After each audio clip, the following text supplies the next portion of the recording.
Welcome, everybody, to the August 22nd School Building Committee meeting. I'd like a motion to place on file the remote, I'm sorry, where are we? Remote participation Zoom. So moved. All right. Seconded by Senator Kennedy. I'll kick it to Austin Ball for a roll call. Manager Golden, Michael Vaughn, Eileen Del Rossi,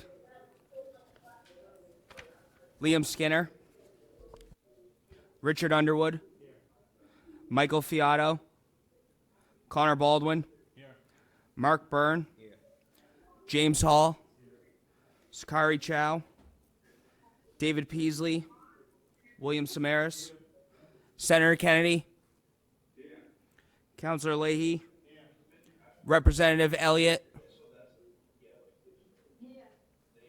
No, not yet. Mary Ann Manzi, Jay Mason, Maria Sheehy, Benjamin Opara, Erica Harvey, John Haley, Paul St. Cyr, Representative Howard, Kendrick Doe Obrey, Janica Lang. We have a quorum, 14. So to start off the presentations, we'll kick it to Suffolk Pana. Oh, I'm sorry. Wait, let's, can we get a motion to accept the minutes from the previous meeting? Second. Mayor Samaras and seconded by Senator Kennedy. All right, Pana, now you're up. Good evening, everyone. Here to provide an update on the Lowell High School project. The first page I have is the phasing overview. I believe the last time we met, one of the committee members requested that we put the designated building letter next to the actual area so that way they can distinguish what we're talking about. So just a quick phasing overview. Right now we are in phase 2, which we're about to wrap up. That's the area in green where the Freshman Academy, the main entry, and the west building, along with the South Bridge. That one is green. And then moving on to phase 3, which we just started back in July, is the blue areas, which is the existing west building. We took down the North Bridge, and then also the existing east building, which is we call Building A. That's the 1922 building where the existing auditorium was. And then just for phase 4, which starts next summer, is the area in red. That's the back of the historic building on the east campus, the 1892 building. And then just some highlights for phase 2, as I'm sure you're all aware when you're driving by the project right now. Phase 2 is wrapping up.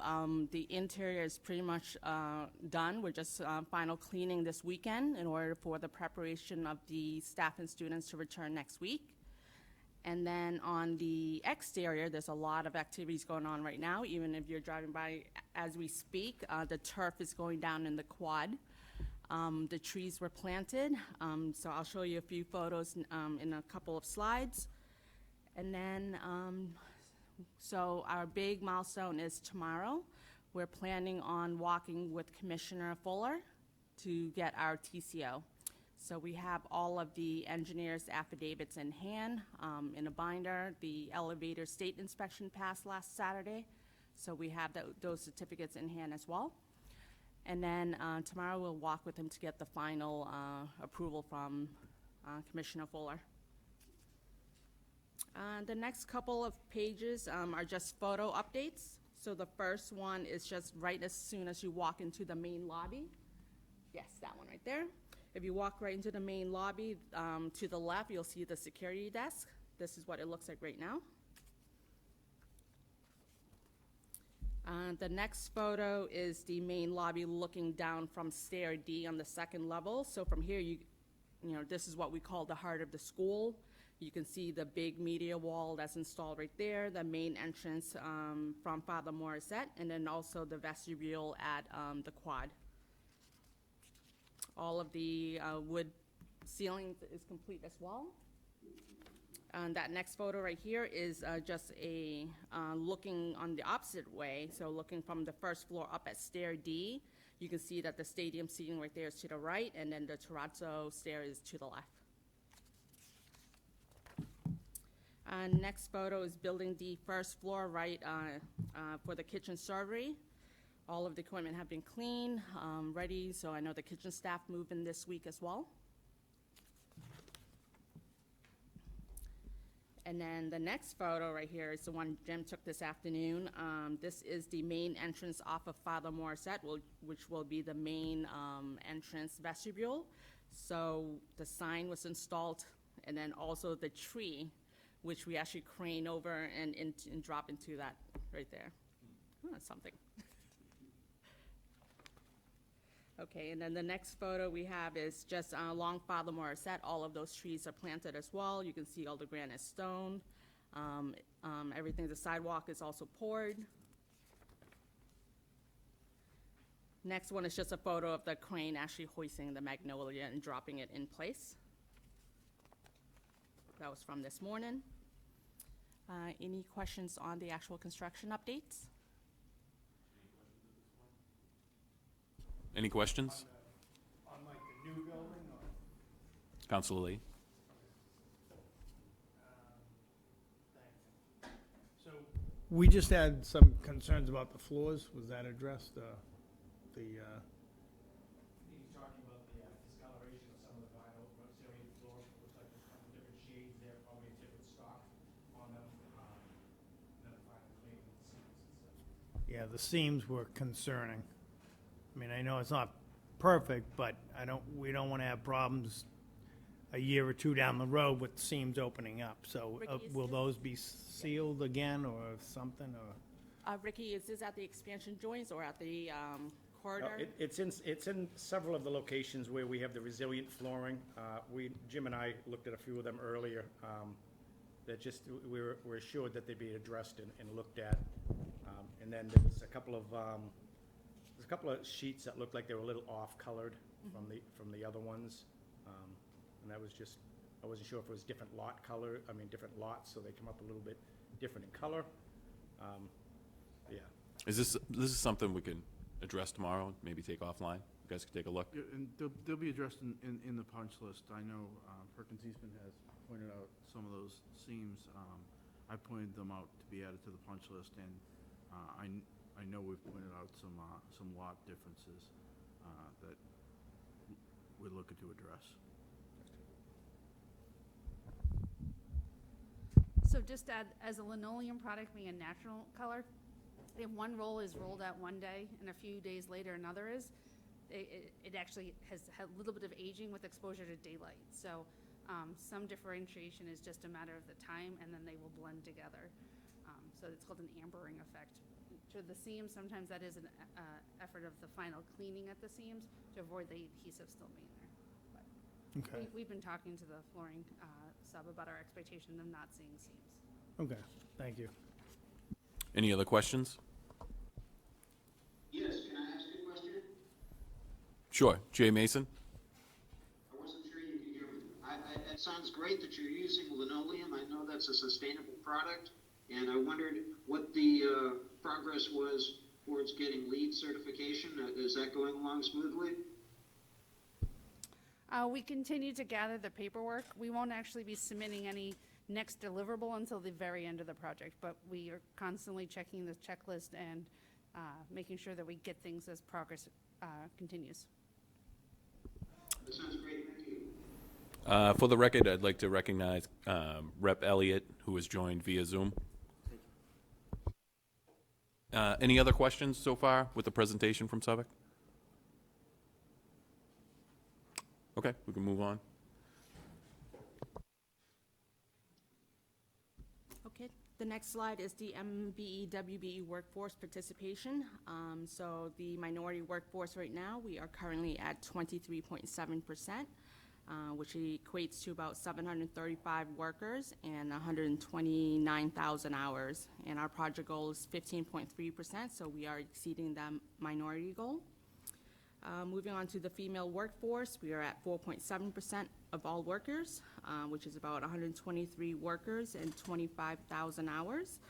Project goal is at 6.9. So this number increased from the last time we met, just about like a little bit, but we're still continuing to work through those numbers and getting more female workforce on site. The total construction Lowell residents, we're at 9.19% of all workers, which is about 123 workers on site right now. Any questions on the workforce participation comparison? Any? Mr. Opara? Is there a goal for Lowell residents? Every other category here seems to have a goal, but I don't see the goal for Lowell residents that you are shooting for. There is no project goal for the residents, the Lowell residents.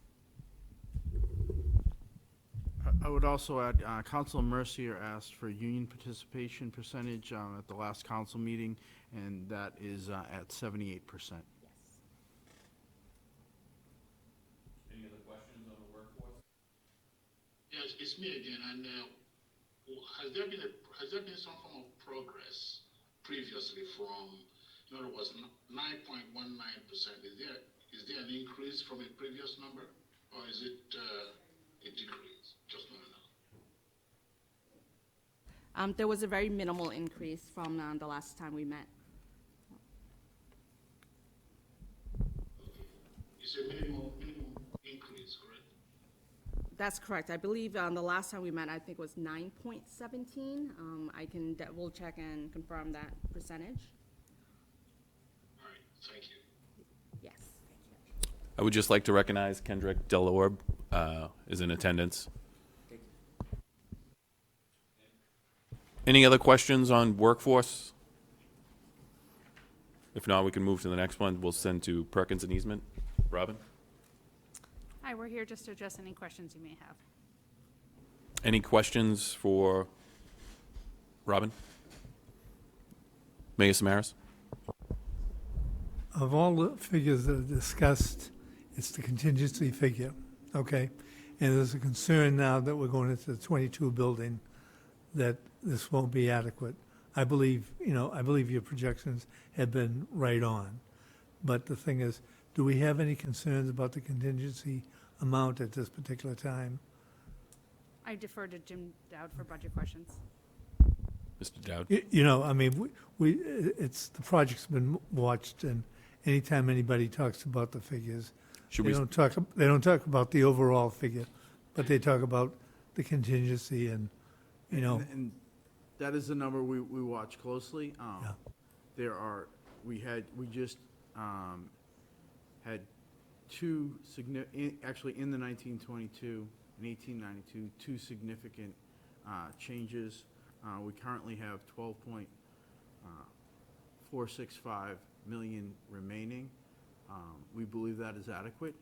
We are proceeding cautiously, so the nice-to-have items, we are deferring at this point to see, so that we have plenty of room at the end. If changes that are required for code, just construction required, things that you have to have, those we're proceeding with, but we're definitely proceeding cautiously. So the nice-to-haves, we'll start a list, and if we can do them at the end, we will. But to make sure we meet that, we're proceeding cautiously. but based on your planning, you feel that you're in a good place, in a sense? Yes. Okay, thank you. Mr. Underwood? During the city council meetings recently, I know you talked about a change order on the floors, and I know that the hardwood floors were a great concern when we first seen the mock-up. But I understand there was a change order increase to the project, and I'm just curious how that stood with the difference between patching the hardwood floors, finishing the hard floors, and then how that related to that labor going to doing resilient flooring. Shouldn't there have been a kind of an even exchange there, or at least a minimal difference between the two? I mean, it seemed like there was an awful lot of labor going into patching those floors, re-nailing those floors, sanding them, finishing them, and then we were tearing them up and putting down a resilient floor. I was just surprised when I heard that at the city council, that there was a large change order increase. Is there any difference in numbers that you could share with us? We're still finalizing it right now. It's anticipated that the change is gonna be $950,000. That would include an anticipated credit from the floor refinishing company for $400,000. Also, what's not included in there is, in the $400,000 credit, is there would have been change orders to repair the floor, and to take other underflooring up where we know we would have encountered a lot of problems, especially on the canal side. It looks like from rainstorms over the years, windows were left open. There was a lot of damage on those floors. There was also in those floors a lot of creaking in the floors. If you walked across it, if we started shimming those to try and get rid of the creaking, that would have been an extensive expense. So review, and most importantly, there was only one more sanding left in those floors. So the long term, we would have put the $400,000 worth of refinishing into the floors, then maybe another 10 or 20 years. But then there's also, it would have been well into six figures for repairs of those floors, which had not been bought out, that would have been encountered as we started getting into those floors. So what's being provided is a 50-year floor with the design of the entire school, because the product we would have left if they were just refinished after what happened was Suffolk did a mock-up in one classroom over April vacation. Pavilion floors sanded down that floor, and they ran into a problem where, because you have tongue and groove, the top part of the groove only had one more sanding left in it, and the floor would have started popping if it was sanded. And in some places, if they were sanded heavier over the years, those on this floor, on this sanding, would have started popping. No, and I get that, but that's why my concern was, knowing all of that, how could the resilient floor be an added cost to the project, knowing all of the work that would have went on to, that was already bought out, to replace and repair the hardwood floors? You would think it would be an easier product. Myself, being a layman to the product, I would have just thought it would be an easier install for new floors than to patch the hardwood floors. Yet we had an increase in money to the project.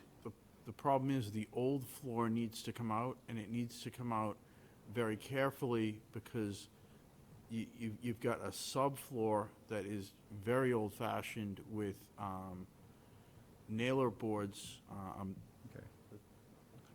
that are encased in concrete, so that has to come out carefully. Then you got to put a layer of subfloor under that, and then a second subfloor, thinner layer, to then put the linoleum on. So you've got a demolition cost, which has to be done very carefully so that you don't ruin the subfloor. Then you get 2 layers of additional subfloor, then the linoleum. So the total cost, and we're talking 60 classrooms or 80 class? 60 to 80 classrooms off the top of my head, that came out to $1.35 million to put the new floor in, and then you subtract the $400,000 credit, you end up at $950,000. So the sanding would have been $400,000 plus probably, we probably would have been another $200,000 or $300,000 possibly with repairs that would have been encountered. I got you. All right, thank you.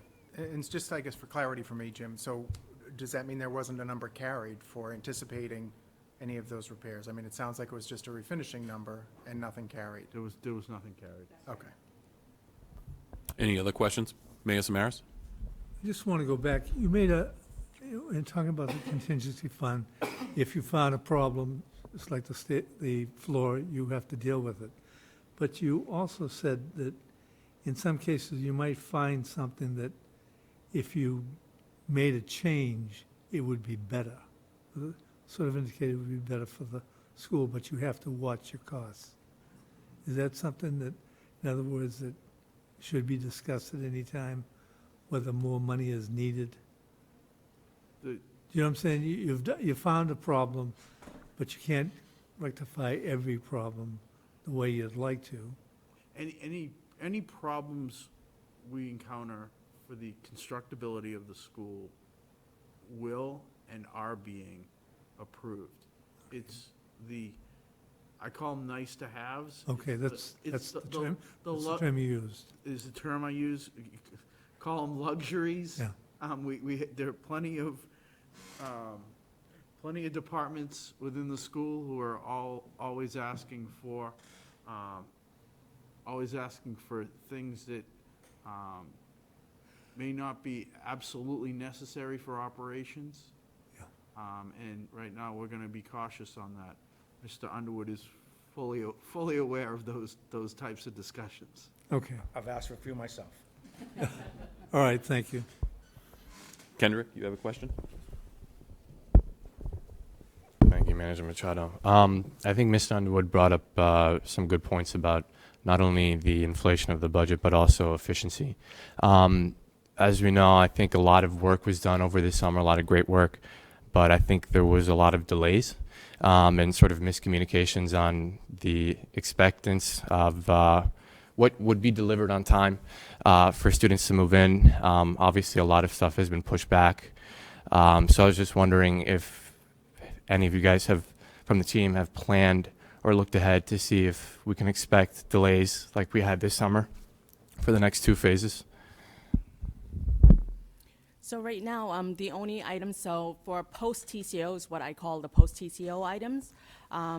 When students and staff return next Monday and Tuesday, everything will be in place, except for some of the exterior work along the Father Morissette and Arcan Drive corner with like grading, exterior site work, and then the ornamental fence, which is also an exterior fence that goes along Arcan Drive where the quad is right now. You see that connecting bridge. But everything else inside the building will be complete. And then anything else that's minor would just be tracked as a punch list items, which is, again, like, I'm just trying to think of something right now. There might be a couple of shades, in the main lobby, just things like that. Yeah, well, thank you so much for that answer. And one last question about the design. I've obviously been taking note that the Colleen Cregan Memorial has stood strong at the corner of Arcan and Father Morissette. I was just wondering what the future of that tiny bit of green space would be for the rest of the project. Thank you.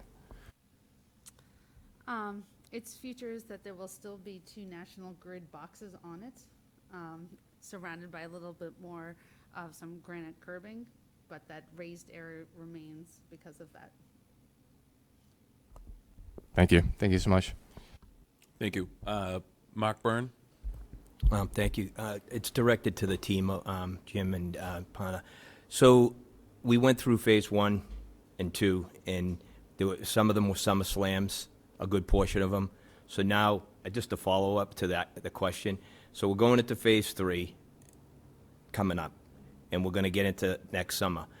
We have right now a good year to plan, plenty of time to plan, so that we don't have chaos at the end of phase 3 and going into phase 4, so that the transition's good. You put a plan in place. You bought out all the product, and it looks like you've kind of secured areas that you're going to do phase 3. If we can just make sure that we plan accordingly, so that we make it, and I know that it'd be easier for Jim and Pana and the team, that if there was a nicer transition coming out of those phase 1s and phase 2s and now going phase 3s, because I know that there's a lot of pressure on a lot of people to get through phase 2, and you shouldn't have to go through that if there's a plan. I think Suffolk's a great company. They have a lot of very smart people that are in this game, They're in the field, they're in the facilities game. I think we gotta probably have a better plan coming out of that and going into phase 3 and finishing phase 3 and make the transition easier so that the students and the staff don't have to feel, pressure to you guys and then you pass the pressure on to the employees. So if we can work on that, that'd be unbelievable. No, I completely agree, Mark. Yep. And we do have a team just for like the phase 3 team. Like we have a separate project manager. We have a separate superintendent who's just planning that, looking ahead. Thank you. Councilor Lee? What, is there a traffic plan for next week? Like the traffic plan that's set up now, you got people going across to the Songus Arena and around the garage. How's that gonna work next week? Is Father Morissette gonna be open, or is that still gonna be blocked off? Jim? We've been working with Suffolk and the school administration. All the Jersey barriers and fence around phase 2 are coming down starting tomorrow morning. And a lot of the Jersey barriers are actually moving over to phase 3 to the high school, to the 1922 portion of the high school, so that the sidewalks around the 22, or the Jersey barriers around the 22 right now don't have sidewalks.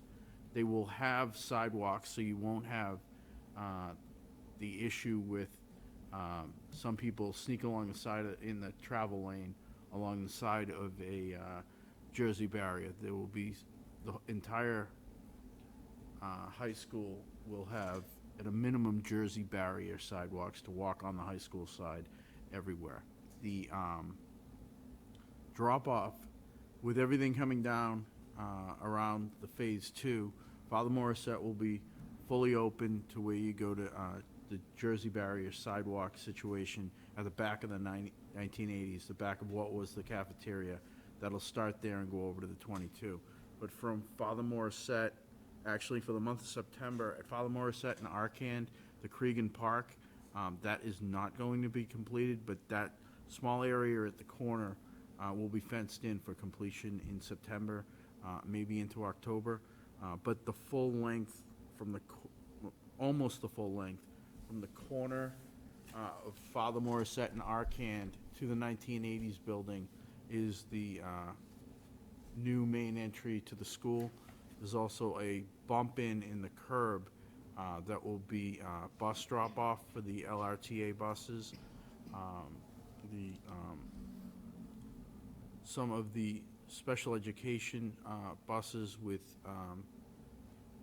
any of the students who have mobility issues and are in wheelchairs, they will be on the access road and will go around the canal side at the back of the gym on the paths there and go directly into the cafeteria, which is definitely an improvement because that will be off the street on the rear access road. They will also leave the school in the same way. We've worked that out with the administration. The other, the buses that don't have students with wheelchairs in them that were typically over on Kirk Street, those will remain on Kirk Street, and the Page Street LRTA buses will remain on Page Street. But we've worked this out with Suffolk, the high school administration, Lowell Police, and everybody agrees we have a good plan going forward. Because sometimes with deliveries and everything, you try to get down that by the gymnasium, the whatever you call it, if you're calling that the access road. There'll be a truck parked there for an hour and you can't find anybody. So The deliveries will be better. administration is coordinating with the kitchen. Okay, all right, thank you. At this portion of the meeting, we'll go to the owner's project manager update. Skanska, Jim Dowd. So as we discussed, the main focus is always where we are with the contingency, which is at the 12.4 million mark. Also, MSBA reimbursement is at $148 million. We just finalized another request to the MSBA that was submitted today for, I believe in the range of $8 million. There are 24 change orders to date. As we had stated, $8.6 million of the change order money has been spent. Moving on to the next slide.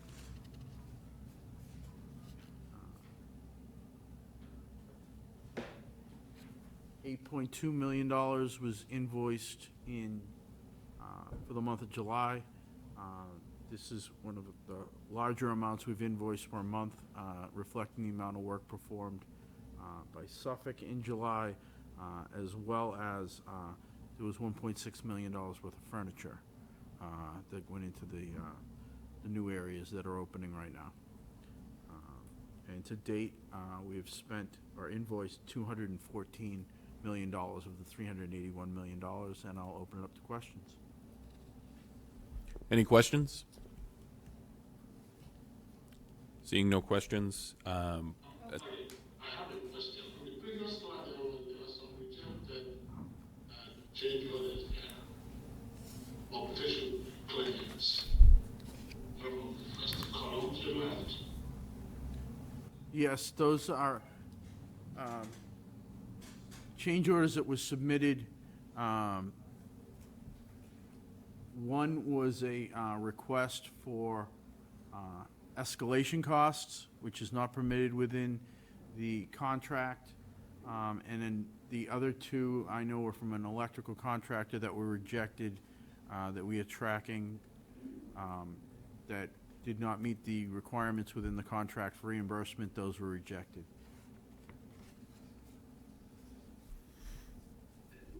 any other questions? I'm sorry? Senator Kennedy? Senator Kennedy, go ahead. Thank you. So just on the change orders, so in other words, if I understand it correctly, we've gone through 40% of the contingency money for change orders. Is that right at this point? Or we're more than 50% through the project? That is correct, Senator. Okay. All right, thank you. You're welcome. Any other questions? At the last meeting, we were, in the notes, we were to schedule a walkthrough for September. We can work that out. I can send an email if we come up with a date, or we could set something now, however we want to do it. Probably the 12th or the 19th, possibly. We can look at. Let's shoot for the 19th for a walkthrough.